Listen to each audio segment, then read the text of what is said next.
Good afternoon, Professor. Hi guys, nice to see you.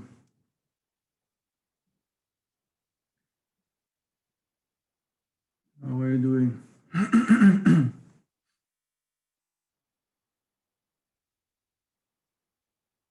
Actually, very bad after the midterm. Life is rough. Need to be aware of that. Yeah, midterm results are not very good. We'll have some discussions with instructors about that. I guess maybe during this week we'll see. Bruce? Yes. Actually, I wrote via email to you Mhm. concerning the midterm, not results, but we would like to discuss the solutions, how to solve these problems where we have some mistakes. Yeah, sure. Have The time thing for that. is, uh, we can have some rough discussion about this, but not really much in details. We have a new topic and need to proceed further because things are not going to become easier. And if we spend time on a lecture on discussing only problems, that means we will not cover other important concepts. Now we should switch to oscillations. That's also not so straightforward and easy. Definitely, you can try to also discuss some questions during recitation where you specifically solve problems, but also keep in mind that topics like problems from other topics which are coming also need to be properly covered. And some students complain that didn't get a message notification about the midterm. So it was sent via Moodle. I double checked, I asked students if they got it. They did. Also, I mentioned twice during like 2 lectures before the midterm on Wednesday and Friday. It's another question, why so small amount of students attending lecture? We have in our section 135 students. It's not mandatory to attend lectures, but it doesn't mean that it's mandatory not to attend lectures. And that's another issue which definitely negatively affects on the average result. And in general, you got the instructions at the beginning of the course in the manual. It's all available online, and there are all dates with midterms and final exam. So I think that people do not have reasons to claim that they didn't have enough notifications to be aware that midterm 2 is coming. In terms of problems, so from my point of view, so you got 7 problems. From my point of view, 3 problems out of these 7, they were extremely simple and could be solved by average student in 5 minutes average. I don't know why the average actually is lower. I mean, it's about 2 if we count for all 750 students for all sections. The average for the midterm 2 is something like 2 out of 7. So means that most of students even didn't solve the 3 problems which were simple. That I believe could be maybe the reason the approach how you solve problems. So keep in mind when you get your list of problems to solve, you first read all problems. You don't read and solve one by one how they come to you. You need to read all problems, take your time, carefully read all your problems, define those problems which you can solve easily and which are clear for you, solve them first so you are done with those problems which can be solved, and then proceed further with problems which are not so clear and maybe more difficult. Then you have a chance, first of all, you are done with simple problems, you got your points, and then you still have time and chance to solve more difficult problems. But if you go one by one, you just read first problem, solve it, then read second problem, solve it. It means that you can stuck on second problem because it's one of the most difficult problems in this batch of problems. And then you don't proceed further. It will not work for you. You will lose a chance to get more points solving simple problems which are just waiting for you in the list.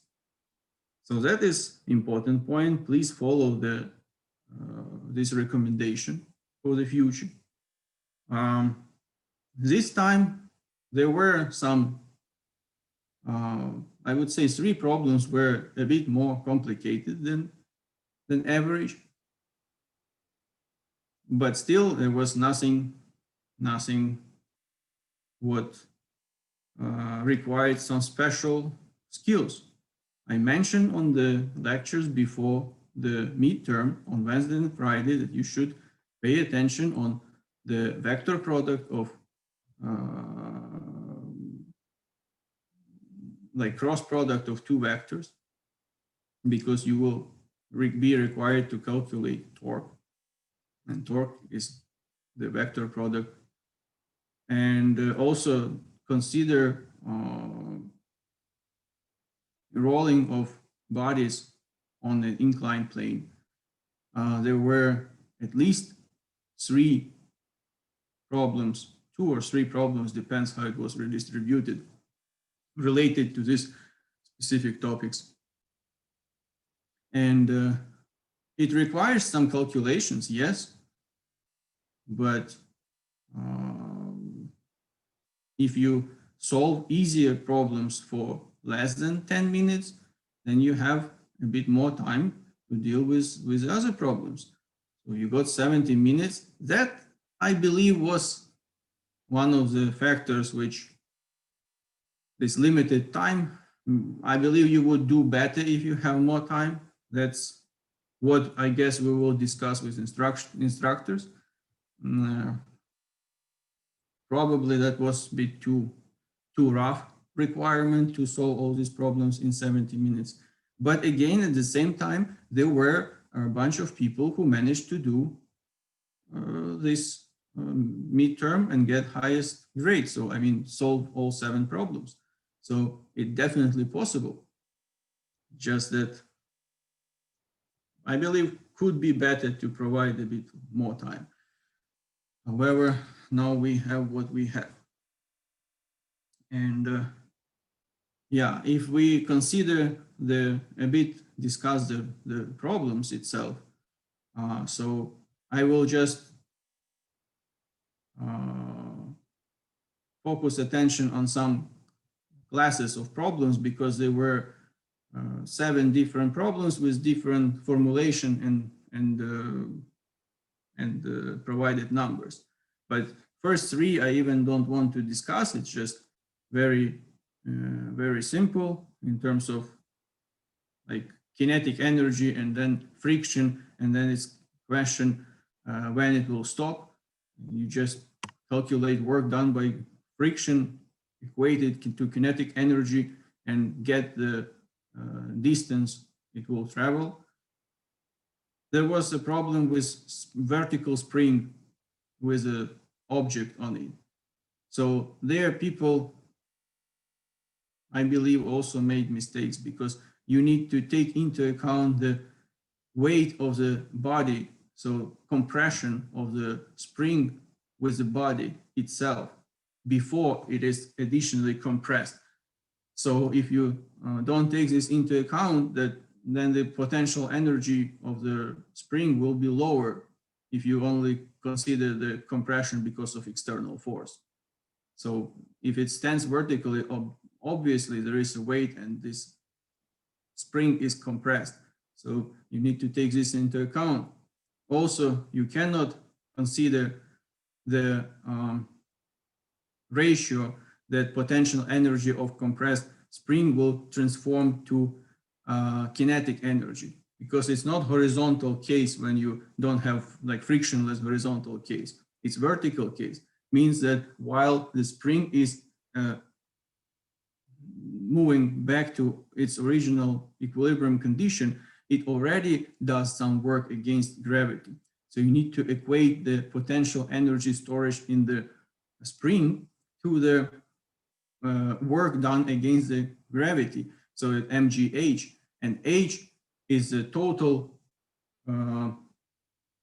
displacement of the body from the bottom of, from the initial case when spring is compressed to the highest point when this body will reach after jumping from the spring.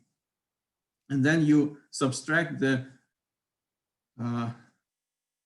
equilibrium position of the spring from this h, from total height, and that will be the height of the body beyond the not stretched position of the spring. Okay, there's some questions.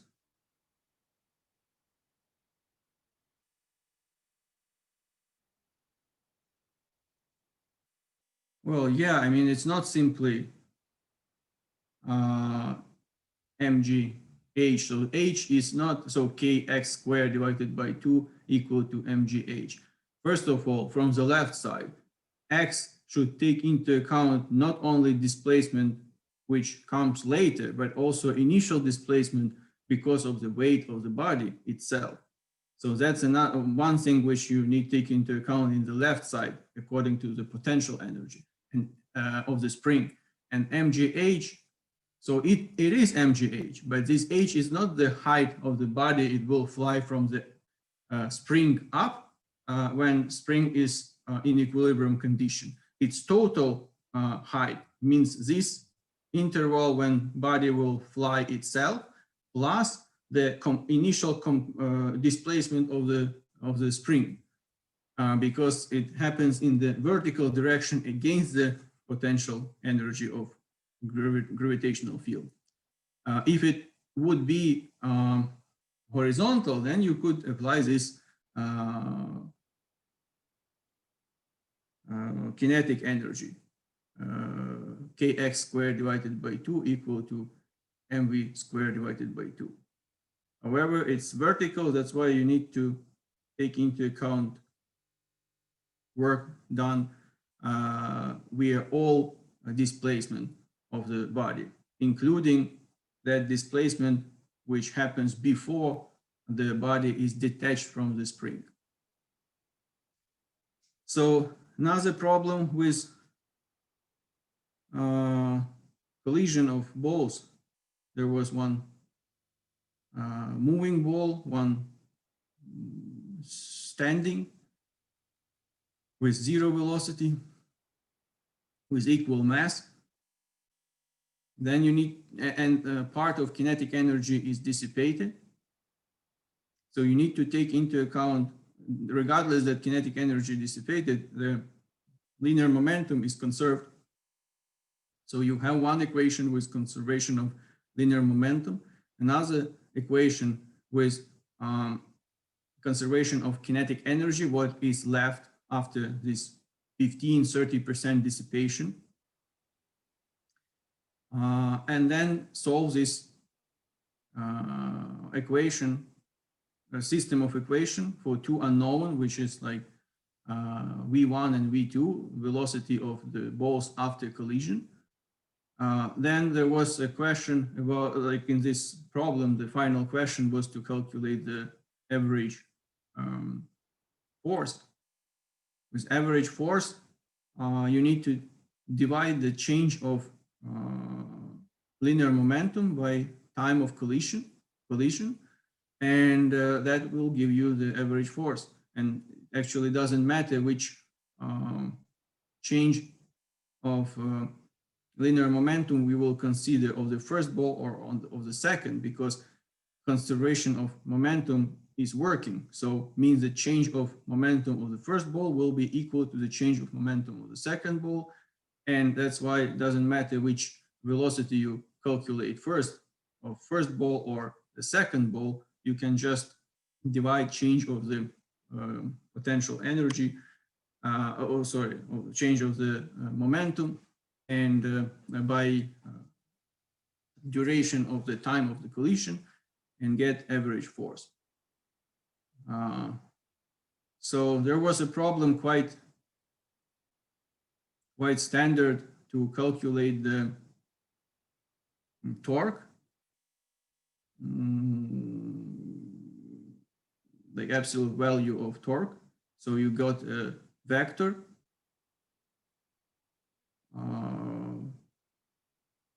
of I guess that was locate like x, like position dependence, a radius vector of the body.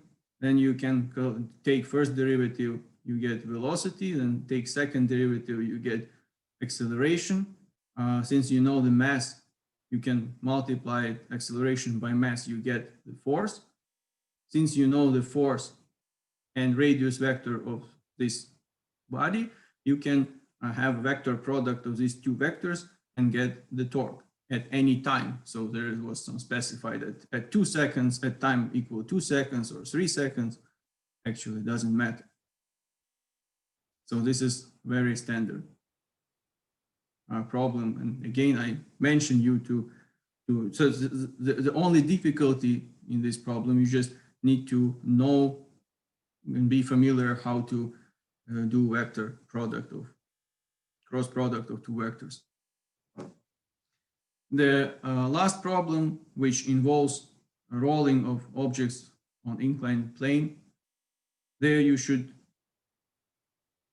know the kinetic energy. So you need to consider kinetic energy of change, the potential energy, mgh, is transforming to kinetic energy, but not just one kinetic energy. Since we have translational and rotational moments, we need to consider kinetic energy of both, like some of these kinetic energies of translational and rotational moments. And then you consider later the kinetic energy and momentum of translational motion. Then you have a collision, elastic collision with another object, and based on conservation of momentum, so you get velocity from the conservation of kinetic and of energy when you transform potential energy to kinetic energy of rotational and translational motion. Then you get the translational velocity and use translational velocity to calculate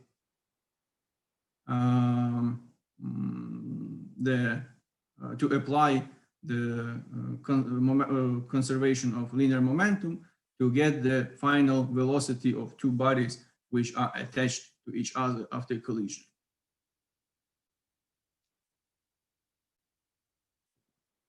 Is how many students made it full. Yeah, I mean, not many. It's something up to 1% of all students. And that's quite low number. But again, it is done by a bunch of people. So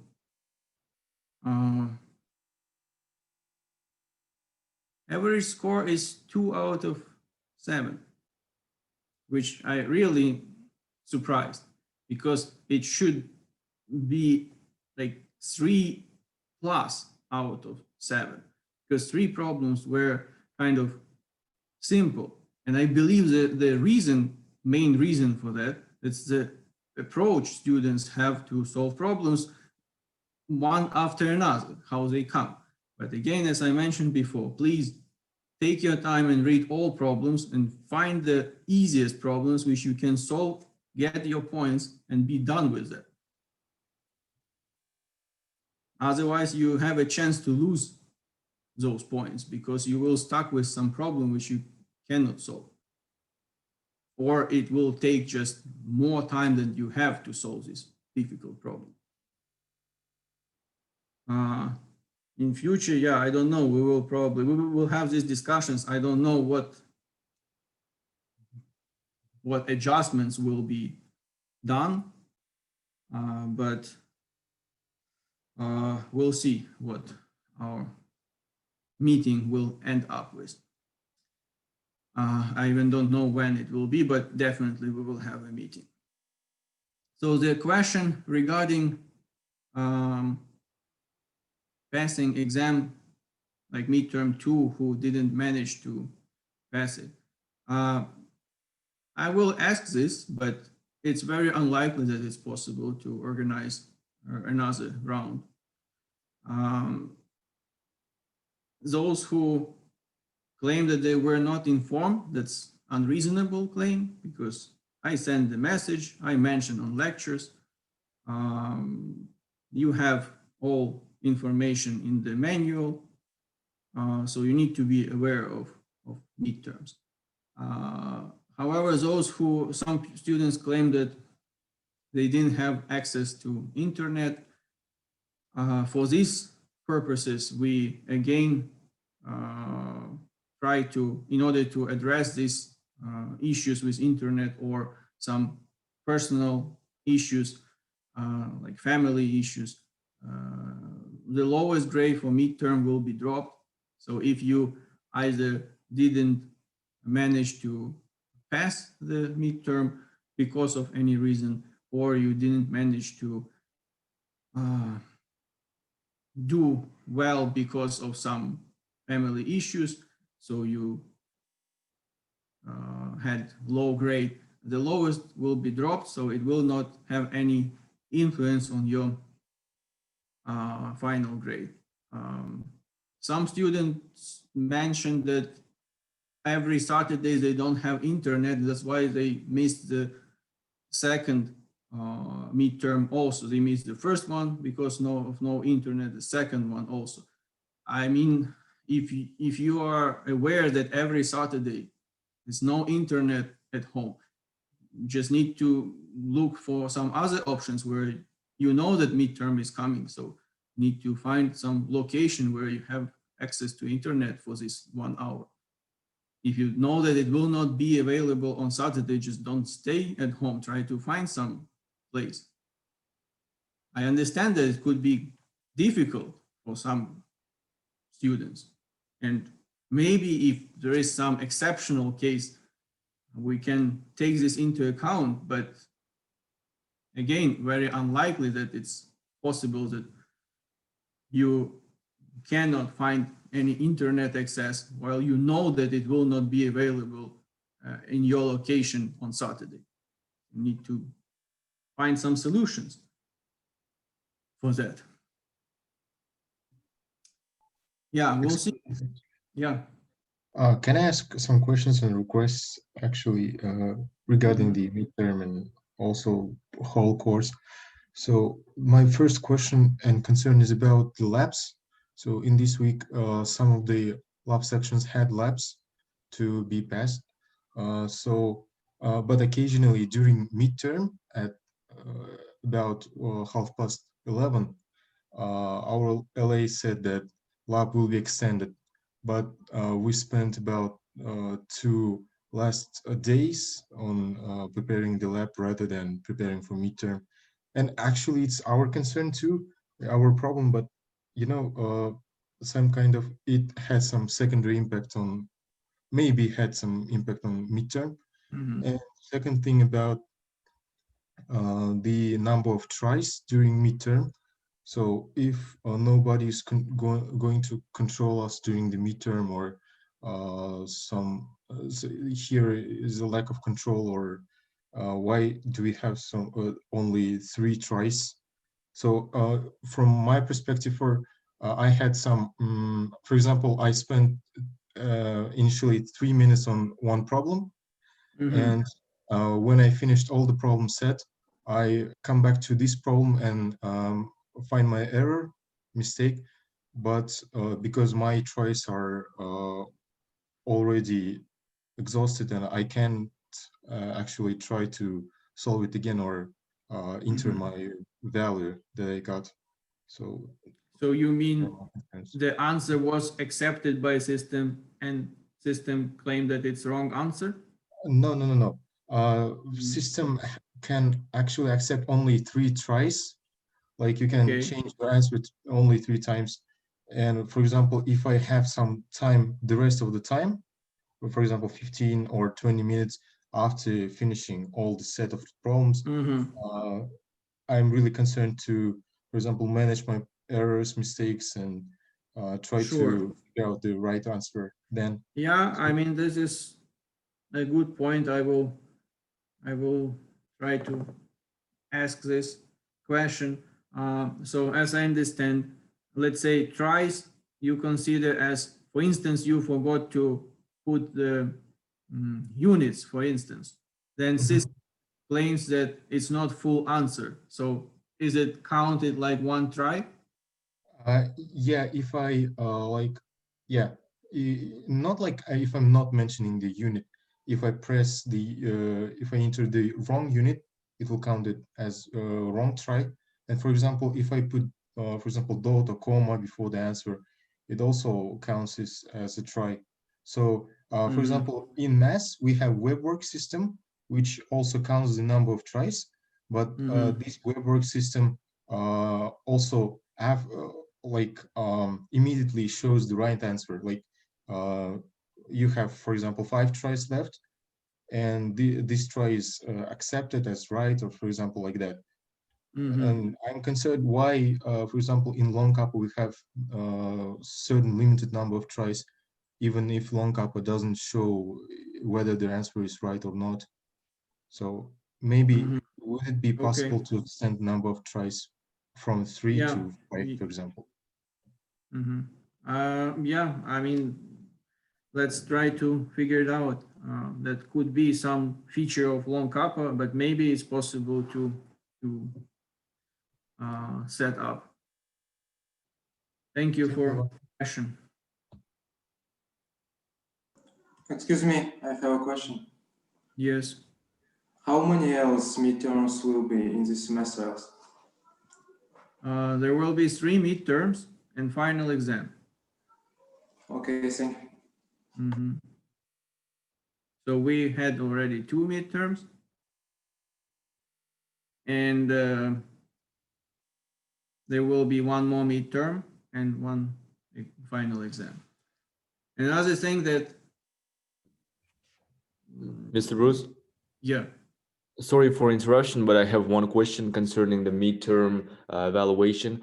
For instance, one student who got 100% and 0% on 100%, it means that this person is getting 200% in both midterms, yes? Like, because one of the lowest one will be dropped. Yeah, I mean, if you, yeah, Yes. it's correct. If you got highest grades for 2 midterms, then technically you don't need to even to attend the third midterm because it will be dropped. But Yeah. if, yeah, this is unique, quite unique situation. But if you have like maybe 190%, then you still have a chance to improve your grade. And I'm really interested in this situation because the second student, for instance, will get 90, 89, 87, like 89 and 88.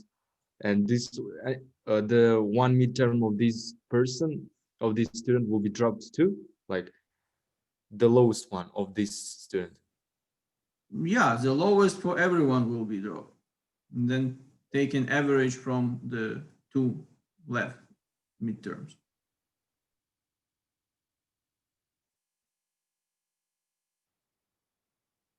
I mean, it will not change anything, even if you have like 3 midterms with 100%, and 1 is dropped, then you still get 100%. But if we don't drop, and there are like different, some distributions, there are different grades for different midterms, and we don't drop the lowest, the average will be lower. So I think most of students will benefit from this. Only those who had all midterms 100% will not benefit.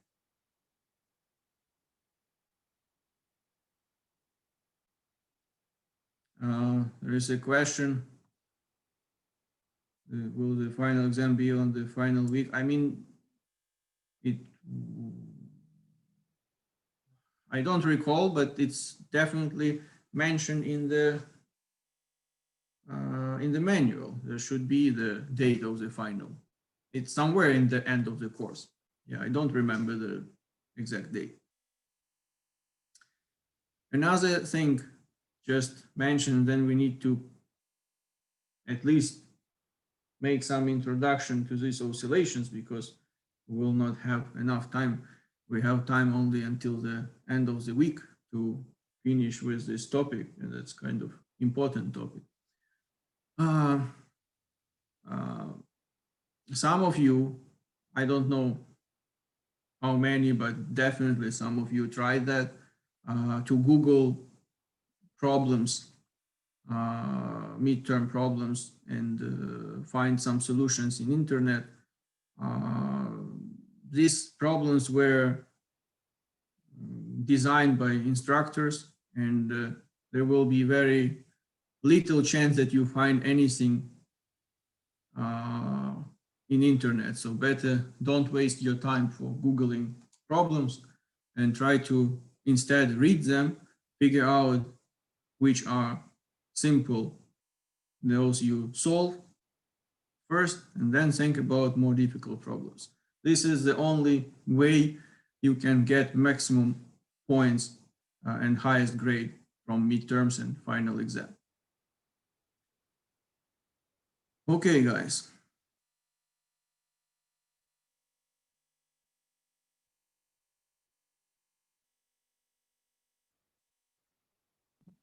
Are we going to discuss some questions of current topic today? Yeah, exactly. I think we need to do that.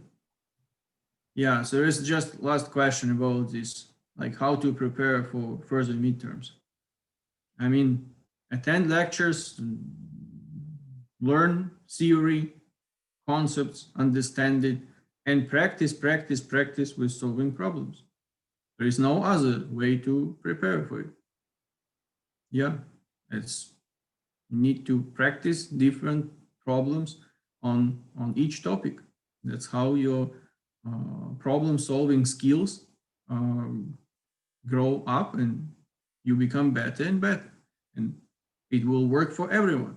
Of course, someone will be better, someone will need more time to like practice more, but this is the only possible way to gain experience in solving physics problems. First, you need to understand physics, then you need to practice. And only understanding physics without practicing solving problems will not help you, because you also need to develop this kind of set of skills to see, understand the problem, and find the approach. So both is important. Okay, guys, now let us go for, let's go for the new topic.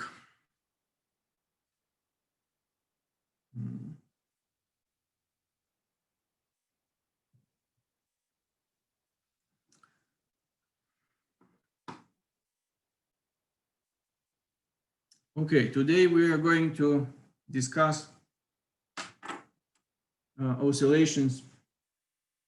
So we start a new chapter. It's oscillations and mechanical waves.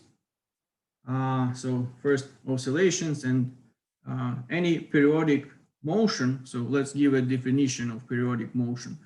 It's kind of repeating motion of an object in which it continuously comes back to its initial position, some given position, after a certain time interval. So such repeating process is called oscillation. So you can say that an object does some oscillations when over some fixed time interval, it comes back to its original position. And one of the most general kind of oscillation, repetitive periodic motion is simple harmonic motion. And we need to focus on this simple harmonic motion. I would recommend that we will, in our discussion, go through a detailed derivation of the equation which describes displacement as a function of time for simple harmonic motion, because this is the some building block for understanding of more complicated oscillations. So you can represent any periodic motion with help of like superposition, like combination of different simple harmonic motions. And also it's the first step of understanding waves, because it's also periodic. Wave is a periodic process, and that is really surrounds us in everyday life, starting from sound. It's a wave which is spread in air, like some waves on water surface, waves of a which can be formed in a string. So there are different applications of this simple harmonic motion model in more complex periodic motions. So we will focus on it. And the best model system for consideration is a system of like our old good friend spring and a block attached to the spring. So let us consider some stretched spring with a block attached to it with certain mass m. We consider no friction, no like massless spring, so we don't take into account any mass of the spring, so only this mass of the block matters. So it's much larger than the mass of the spring. Excuse me, Prof. Yes? Are you solving the questions of midterm? No, this is a new topic. Yeah. Could you please show the question, because I missed this part? What do you mean equation? No, the question, the problem.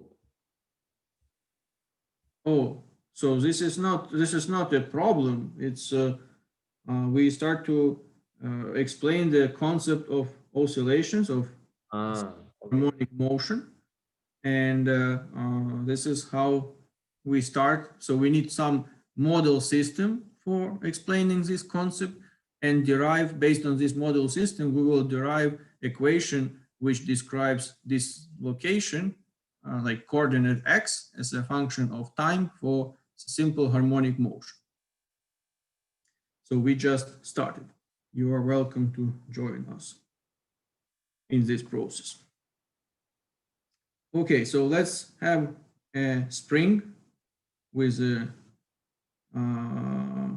block attached to the spring, and this spring is at time t equals 0 is stretched. So here is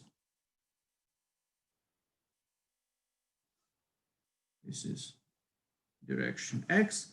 Here is x equals 0, so like equilibrium condition. And this is a. So x equal to a, some value of displacement.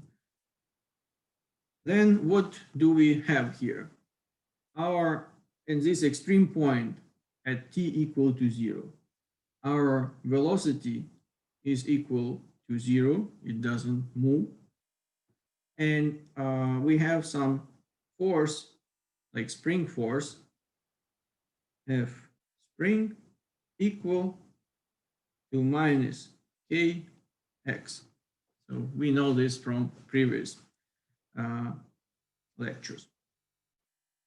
And this force is always directed in opposite way from displacement. So we have positive displacement like plus A, our x is equal plus A, and that's why our force is like negative. It will be actually, we can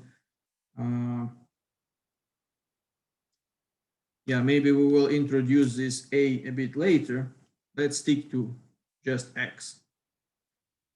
So this will be Fs equal to minus K times x. So if we let this spring go back, release it, it will go to initial equilibrium condition, where we will have Fs equal to 0 because there is no displacement, and velocity will be some maximum, reach some maximum value. Then it will go by inertia further. Here will be negative displacement minus x. It will be equal to the initial displacement because we don't have any friction, we don't lose energy. And here this spring force will act in a different direction. Will be also Fs equal minus K, but here will be already minus x. And velocity is equal to 0. So if we don't have any friction, we don't dissipate energy, this process will continue. So it will go left, right, left, right. So this block with mass m will follow some periodic motion. And our task is to derive the equation which describes position of this block x as a function of time. So we want to know in any time where this block will be. So in order to do this, we need first go to the second law of motion, and we know that there is only one force which acts on the block, it's spring force, all others like compensated. So spring force is equal to ma, linear acceleration. So from here we will drop vectors, we don't need them, it's like one-dimensional case. So we can write that minus Kx, its expression for the spring force general, is equal to ma. And from here, A is equal to minus K divided. So I didn't mention this, but yeah, who doesn't know, K is a spring constant of the spring. K divided by m times x. So we see that our acceleration of the block is proportional to the displacement x and directed, like it's aligned in the opposite direction to the displacement. So this is the definition of the simple harmonic motion. If you have acceleration proportional to the displacement, and so it's linearly proportional to the displacement, and they have different directions, acceleration and displacement, that is definition of simple harmonic motion. So a block attached to a spring will follow this simple harmonic motion, which we want to study quantitatively and derive all equations related to this simple harmonic motion. Okay, so in order to do this, we need to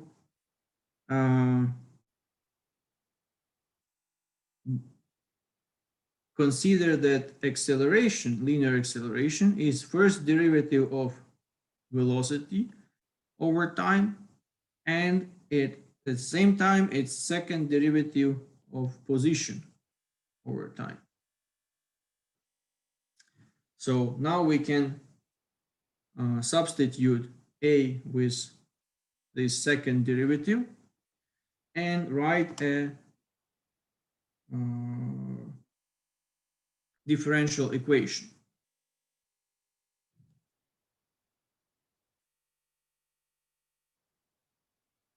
Equal to minus k divided by mx. So now we can put this, move the right side to the left, and we get the final form for this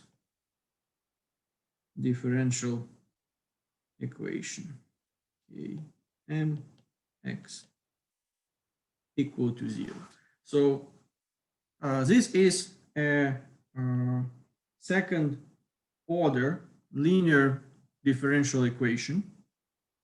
You will study this type of equations in math for sure, but what it gives us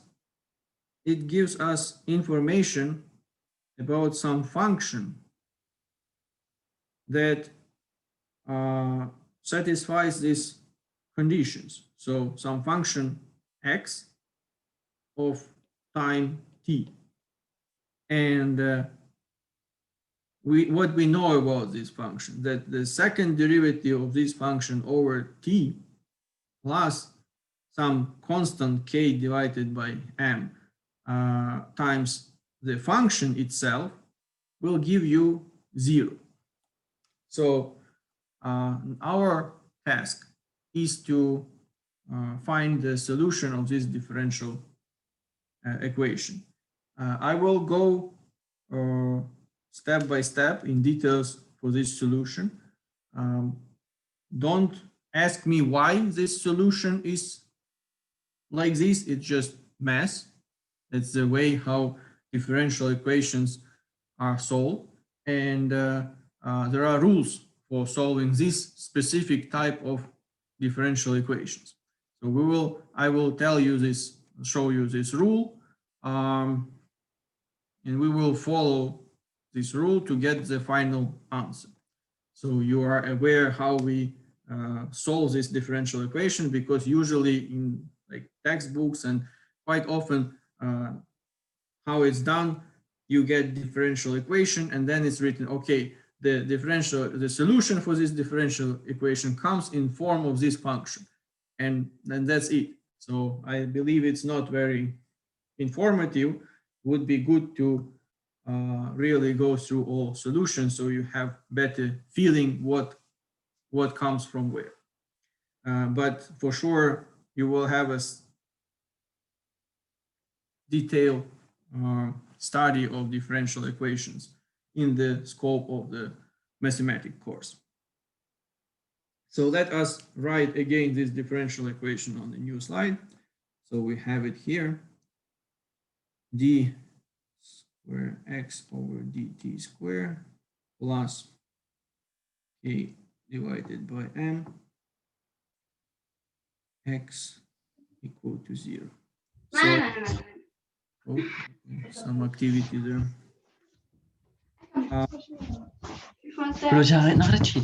So in order to solve this equation, I mean, guys, it would be good if you switch off the microphone.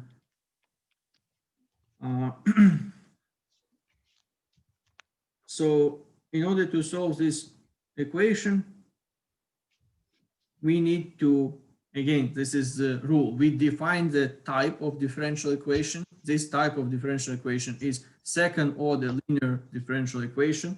Why second order? Because we have second derivative involved. and linear because we don't have like any higher power unit.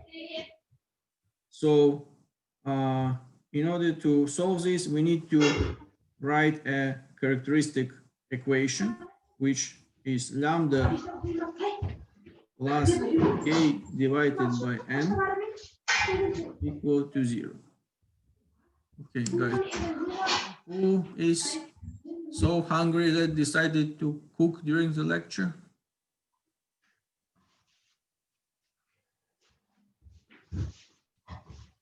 Okay, guys, who don't have switched off microphone, please switch it off.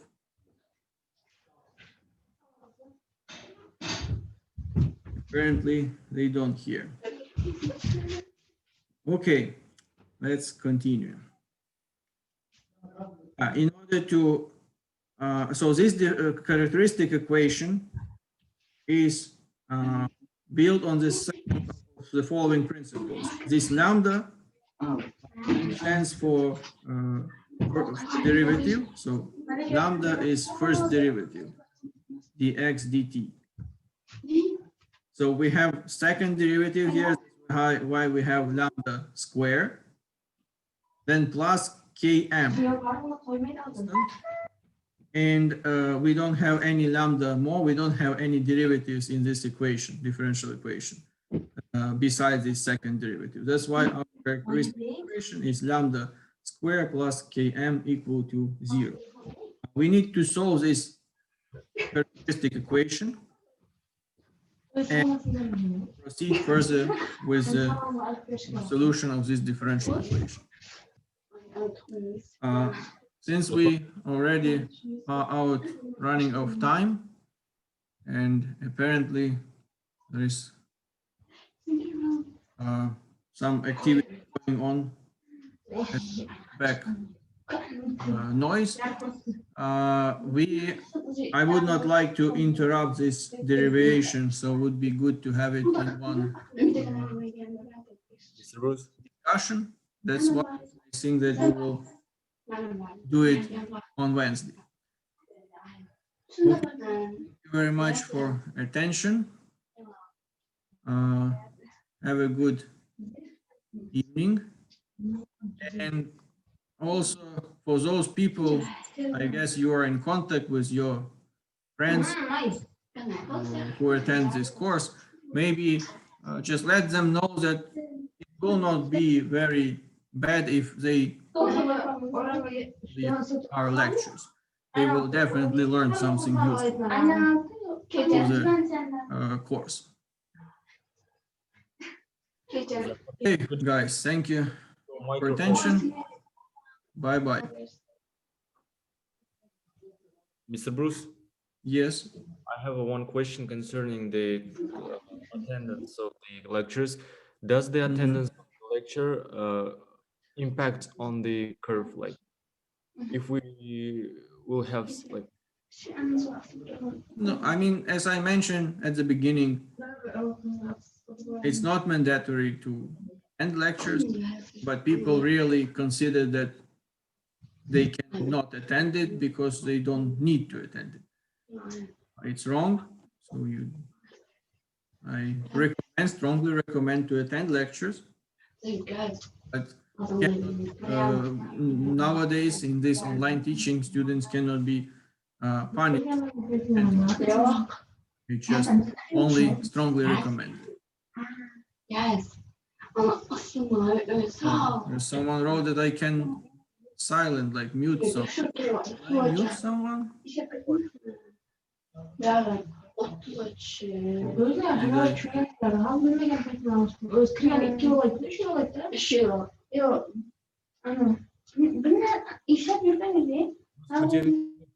Yes.